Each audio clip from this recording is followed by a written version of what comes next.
So the Hei Hei's been in the product line for quite a long time. From 1991 until 2000, it was just essentially a titanium hardtail with rim brakes and 26-inch wheels. We ran it till 2000, at which point we gave the name a break. In 2007, we brought the name back, but in a Scanium frame, full suspension bike with 26-inch wheels. The bike only had 63 millimeters of rear travel, and we coupled it with a 80 millimeter travel fork. In 2009, we decided to introduce a 29-inch wheel version of the Hei Hei. We kept the 26-inch wheel version, but we had a Hei Hei 2.9. In 2010, we bumped both Hei Heis up to 100 millimeters of travel. 2013, we introduced our first carbon Hei Hei. In 2016, the Hei Hei really took a jump. We borrowed a lot of cues that we learned from the process bikes and some of our other rowdier designs at that time period. The kinematics were updated, the geometry was updated. It really made the bike a lot more capable and versatile. To keep up with the demands of modern cross-country race courses, we needed to make the new Hei Hei longer, lower, and slacker. We increased the front end reach by approximately 20 millimeters across the size range, decreased the stack by 5 to 15 millimeters depending on frame size, and have slackened the head tube angle from 68 degrees to 67.5 degrees. We have coupled these changes with shorter stems to optimize the handling and fit. Both the Hei Hei CR and the Hei Hei CR-DL have 120 millimeters of front and rear travel. One of the most noticeable changes on this model is the change of the shock orientation from vertical to horizontal. We did this to accommodate 2 full-sized water bottles in the front triangle across every size. We are using a standard metric eye-to-eye shock to keep plenty of clearance between the shock and rider's knees.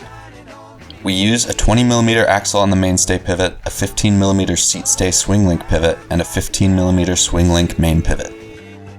All 3 pivots use Kona's 3-piece hardware with a locking screw. All Kona full suspension bikes feature 2 RS double rubber sealed bearings to avoid contamination. Previous generation Hei Heis were very linear and had a very high leverage rate, which was immediately progressive. With the new Hei Hei, the first third of travel is slightly regressive, making it almost flat on top, while the last 2/3 of travel is very progressive with a 13% change. This was intentional so that we could increase the small bump sensitivity at the beginning of the travel. After a big hit, the suspension rebounds and the leverage curve decreases, giving the shock an opportunity to slow down to further increase smoothness in handling and traction. This bike features our fused suspension platform. We essentially removed the pivots from the rear end. The seat stay is designed to flex as it goes through the travel. The benefits of fused suspension are weight reduction, stiffness, and less maintenance. When you get to the bottom of the travel, the seat stays act like a leaf spring to help provide a bottomless feel. When working with our frame factory, we had to use the right mix of composites.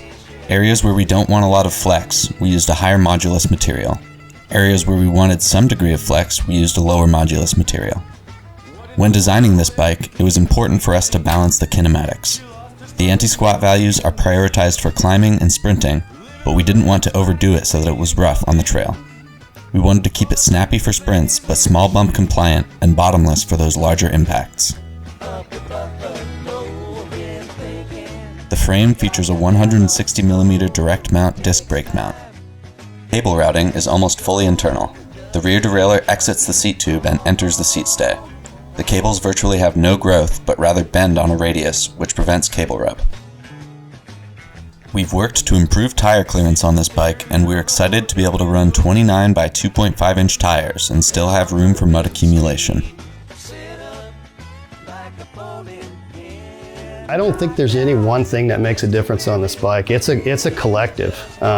It's a collective of the kinematics. The geometry is so big in terms of where my body is on the bike, and just like so much more control in technical situations where you would just get that big pucker factor. The bike just goes through that stuff so much more smoothly.